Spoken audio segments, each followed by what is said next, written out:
বিয়ে হয়ে গেল সন্ধ্যা লগ্নেই। ফাল্গুন মাস, মাসের শেষ। সানাইওয়ালা চোখ বুজে ঢুলে ঢুলে বাজিয়ে চলেছে সেই চির পরিচিত গানখানি।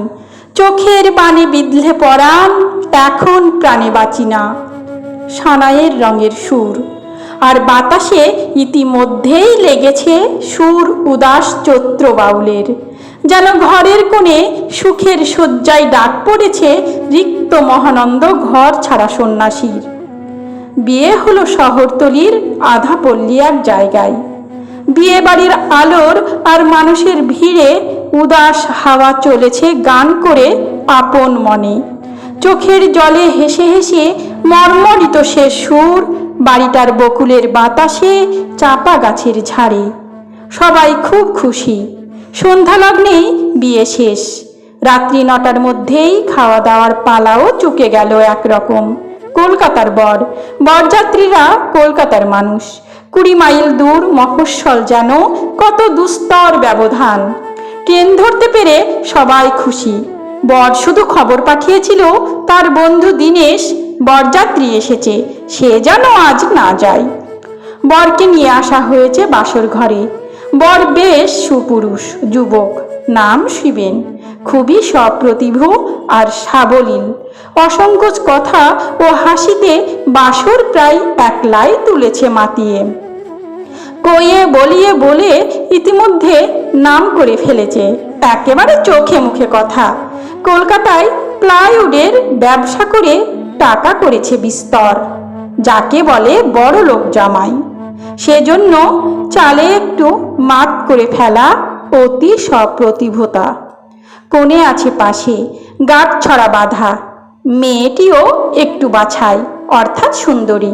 হাতে পায়ের গোছে, চোখে মুখের ধারে সুবাধা মস্ত খোপায় সে রূপসী। তার উপরে যেটুকু ভার সেটুকু হলো তার অলংকার, প্রসাধন ও সিল্ক সারিসজ্জা। নাম তার রানী। কটাক্ষ ঝিলিকে আর হাসি টেপা ঠোঁটে বোঝা যাচ্ছে সে বেশ খুশি। মেয়েরা বাসর জাগাতে বসেছে আসর জাকিয়ে। নিরঙ্কুশ মেয়েদের রাজ্যে অসংকোচে একলা শিবেন মেতে গেছে মজলিসে। শালি আছে নানান শ্রেণীর, রানীর সহদরা থেকে পিস্তুত মাস্তুত নানান সম্পর্কের বোন, তাছাড়া বান্ধবীর দল। আর সকলেই বাসর ঘরের উপযুক্ত, অর্থাৎ ডাসা।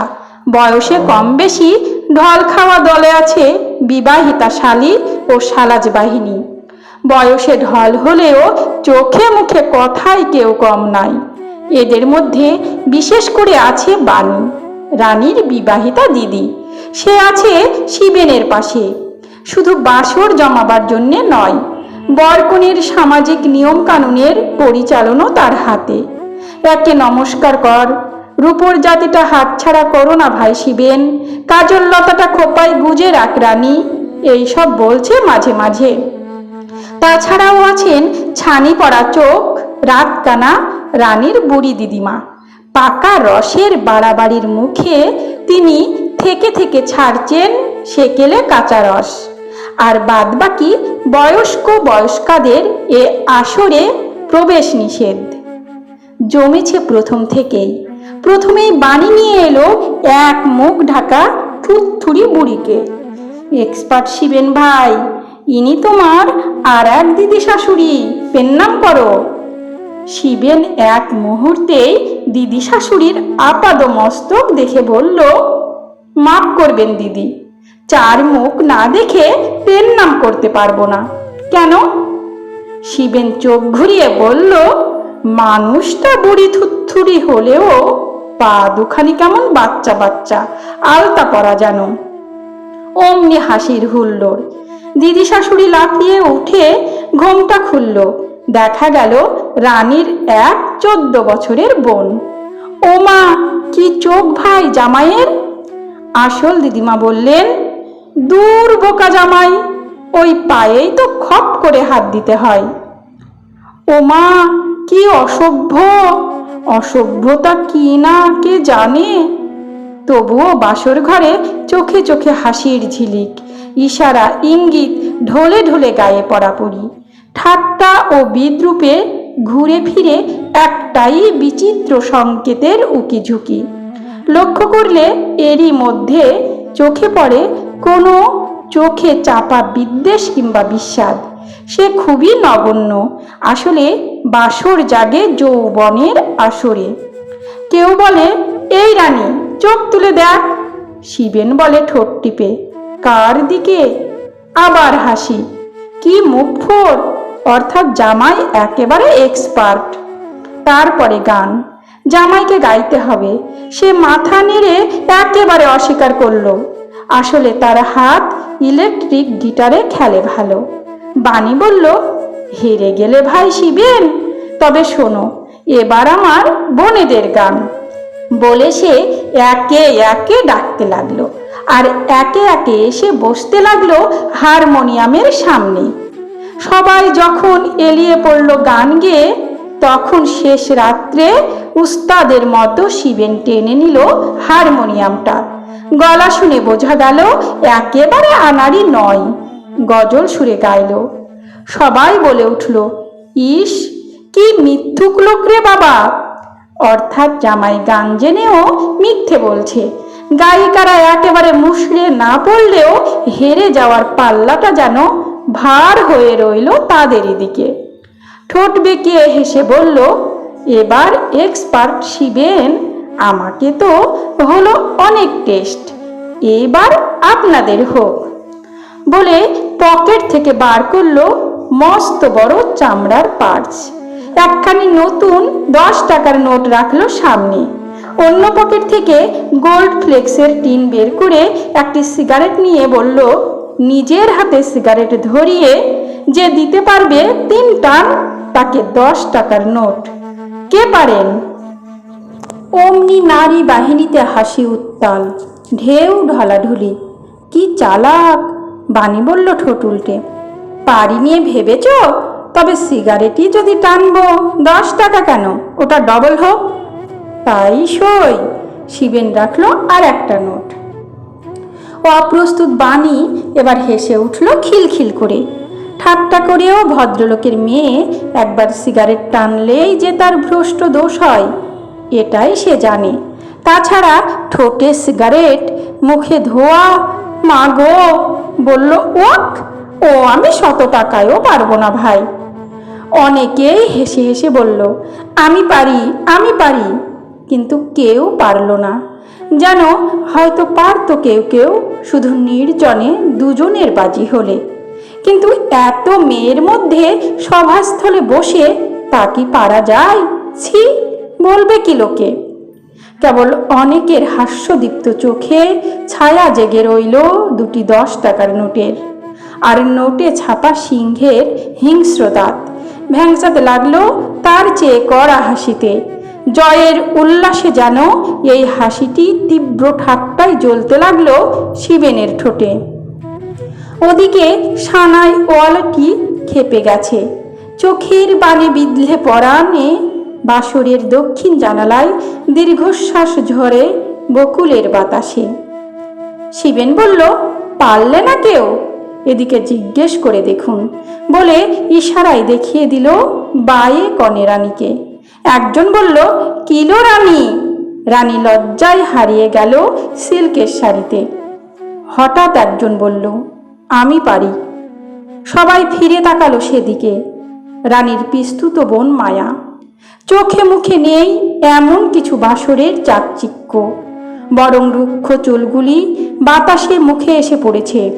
দেখতে একরকম, বয়স হবে 20-22। এসেছে কলকাতা থেকে, লেখাপড়া জানা মেয়ে, একলা এসেছে। সবাই দেখলো মায়া টিপে টিপে হাসছে, আর সকলের মতোই যেন ছলনার হাসি।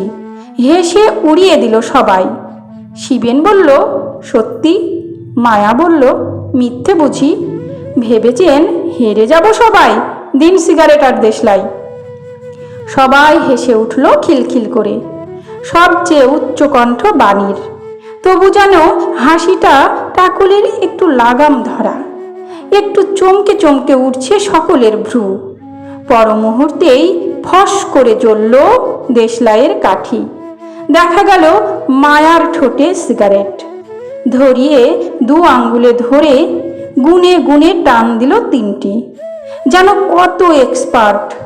তারপরে হাসি।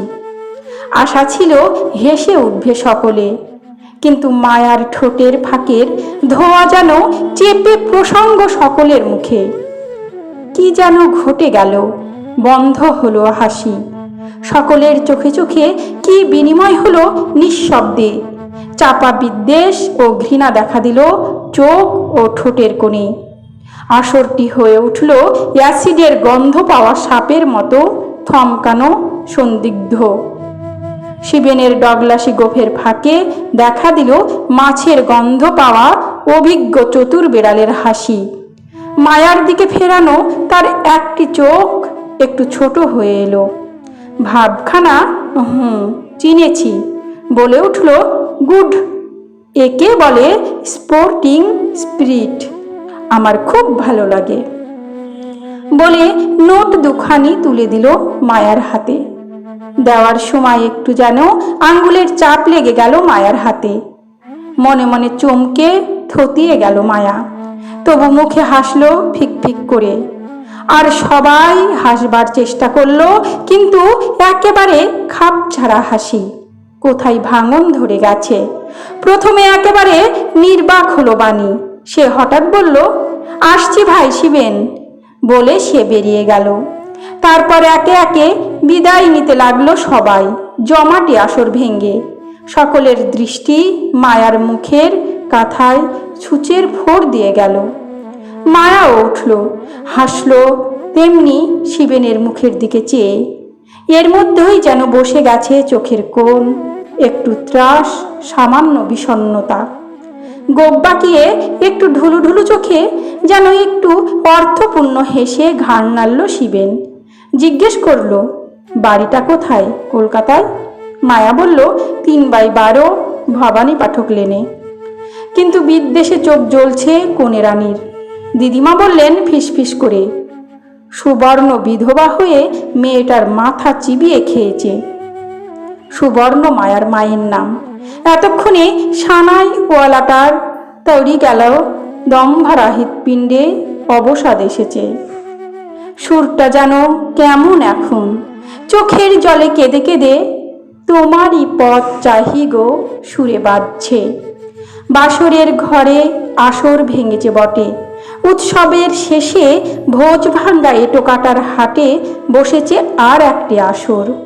রানীর বাবা মাও আছেন সেখানে। সেখানে ছি ছি ফিস ফিস, ঘৃণা ও বিদ্বেষ। শুধু তাই নয়, এমনকি শুধু টাকার হ্যাংলামিও নয়, আত্মীয় স্বজনের মুখে চুনকালি মাখা লোভ ও অভ্যাস নোংরামিটুকু টের পেয়েছে সবাই। বাণী বলল, জামাই তো বোকা নয়, স্পষ্ট দেখলাম সে কিরকম করে হাসছে। চমকে দেখে ভাবল, তার শালীরা বুঝি সবাই এই রকম। সকলের মাথা হেট। মায়া এসে দাঁড়ালো কাছে, অমনি সবাই চুপ হয়ে গেল। সকলের চোখ থেকে ছুটে এলো রাশি রাশি কাটা।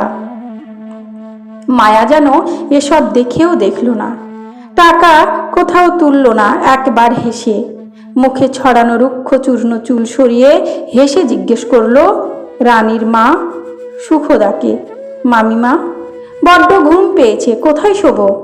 সুখদা অন্যদিকে মুখ ফিরিয়ে বললেন, বড় বৌমার ঘরে। সবাইকে একবার আর চোখে দেখে হেসে চলে গেল মায়া। তার নরম বুকের ভাঁজে ভাঁজ করা 2টি নোট ভিজে উঠেছে বিনমিনে ঘামে। সেখানে যেন নোটে ছাপা সিংহগুলি গর্জাচ্ছে, আর মায়ার ধুকধুকি বাড়ছে আরো জোরে। বাণী বলল হিসিয়ে চিবিয়ে, আচ্ছা মেয়ে, পিস্তুত বনি হও আর যাই হও, দেখি তোমাকে পারি কিনা শায়েস্তা করতে। রাত পোহালো। কথা হলো জলযোগ করে বেলা 10টার গাড়িতে যাবে মেয়ে জামাই। কুশণ্ডিকা হবে কলকাতায় গিয়ে। কিন্তু সারা বাড়িটাতেই যেন কি ঘটে গেছে। রানীর বৌদি ও বোনেরা, অন্যান্য আত্মীয় স্বজনেরা কেবলই ফিসফাস করছে। বাতাসও করছে তেমনি হা হুতাশ করে, যেন তিক্ত চাপা স্বরে শুধু বলছে ছি ছি। মায়া চা খাচ্ছিল বড় বউয়ের ঘরে। রানীর ছোট বোন এসে ঠোঁট বেঁকিয়ে বলল, মায়াদি, মা ডাকছে তোমাকে খাবার ঘরে। চকিতে একটু ছায়া খেলে গেল মায়ার চোখে, তারপর ঠোঁট টিপে হাসল। ভেঙে পড়া বাসি খোপা গোছাবার চেষ্টা করলো, একটু আঁচল গুছিয়ে নিল, হাত চাপলো একটু এঁকে। এসে দেখলো গুরুতর ব্যাপার, যেন সভা বসেছে। সুখদা আছেন, বসে আছেন তার স্বামী প্রকাশ রঞ্জন, শত হলেও তার ভাগ্নি। বাড়ির বউয়েরা মেয়েরা আছে, আরও আছে আত্মীয় স্বজন 2-4 জন। সবচেয়ে বেশি আছে বাণীর নিজে, এমনকি রানীও আছে গাঁট ছড়া কাঁধে নিয়ে। শিবেন গেছে বাইরের ঘরে বন্ধু দিনেশের কাছে। সকলের মুখ গম্ভীর। দিদিমা বললেন ফিস ফিস করে, একে কলকাতার বাস, তার অভাব 12টা বেজে গেছে মেয়ের। সুখদা বললে মায়াকে, ঠাকুরজি কি তোকে এসব শিখিয়েছে? মায়া যেন বোঝেনি কিছুই, বড় বড় চোখ তুলে বলল, কি? দপ করে জ্বলে উঠল বাণী, ন্যাকামো করিসনি, এই সিগারেট বিড়ি খাওয়া কতদিন চলছে? মায়ার কটা কটা মুখ কালো হলো একটু, বলল, আমি তো খাইনি। বাণী জ্বলে উঠল আরো, তিক্ত গলায় বলল, তবে বুঝি টাকা পেলেই খাস? সারা ঘরের চোখগুলি নিঃশব্দে যেন ওই কথাই জিজ্ঞেস করলো তাকে। মায়া যে কতই অবাক, এমনি স্বরে বলল, সিগারেট খেলে কেউ টাকা নেয় নাকি?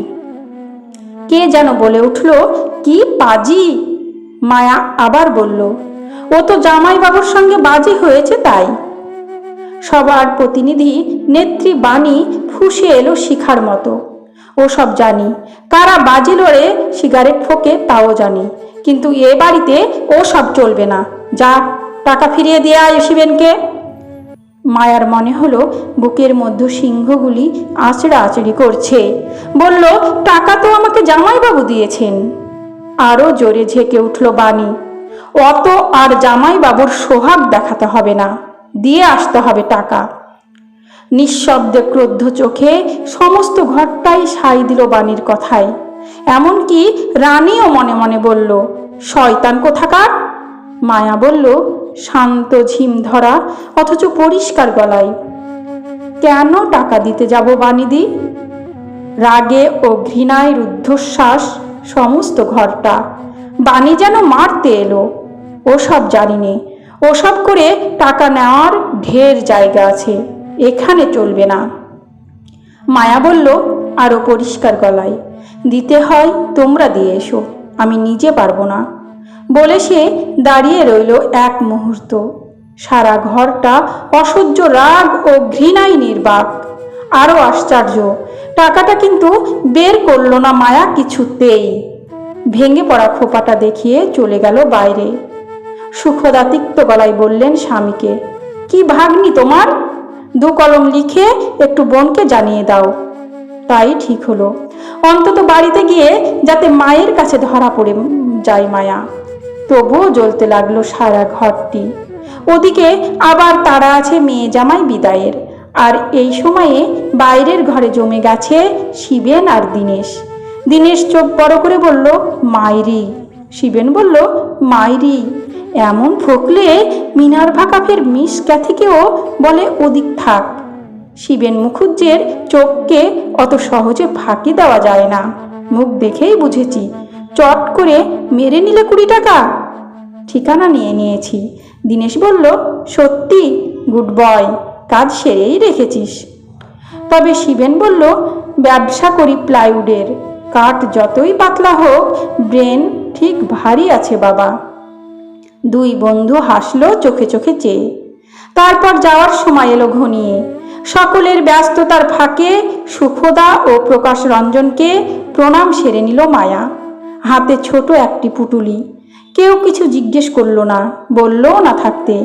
প্রকাশ রঞ্জন তার হাতে একটা চিঠি দিয়ে বললেন, তোর মাকে দিস আমার চিঠি, না দিলেও আমি জানতে পারবো পরে। মায়া ঘাড় নেড়ে চলে গেল। কেবল এই ব্যস্ততার মধ্যেও সারা বাড়িটা এক মুহূর্ত বিস্মিত অসহ্য ক্রোধে দেখল তার চলে যাওয়া। সানাই ওয়ালা বাজাচ্ছে একটি চেনা ভৈরবী সুরের গান। বিদায় দিতে অনেকেই এলো স্টেশনে, বাণীও আছে, কয়েক মিনিট দেরি আছে গাড়ির। শিবেন আর দীনেশ সিগারেট খাওয়ার জন্য একটু সরে গেল ভিড়ের মধ্যে। হঠাৎ চোখে পড়ল মায়াকে, দাঁড়িয়ে আছে বুকে আড়াআড়ি হাত রেখে। শিবেন নাম ধরেই ডাকলো, মায়া না? নাম শুনে চমকে ফিরল মায়া। এক মুহূর্ত অবাক হয়ে হঠাৎ হেসে বলল, কে জামাইবাবু? এই গাড়িতে যাচ্ছেন? শিবেন দীনেশের দিকে একবার দেখে বলল, হ্যাঁ, তুমি কি এই গাড়িতেই যাচ্ছ? তুমি? সম্বোধন শুনে যেন ঝিলিক দিয়ে উঠল মায়ার হাসি। বলল, হ্যাঁ, তবে এক কামরাতেই চলো।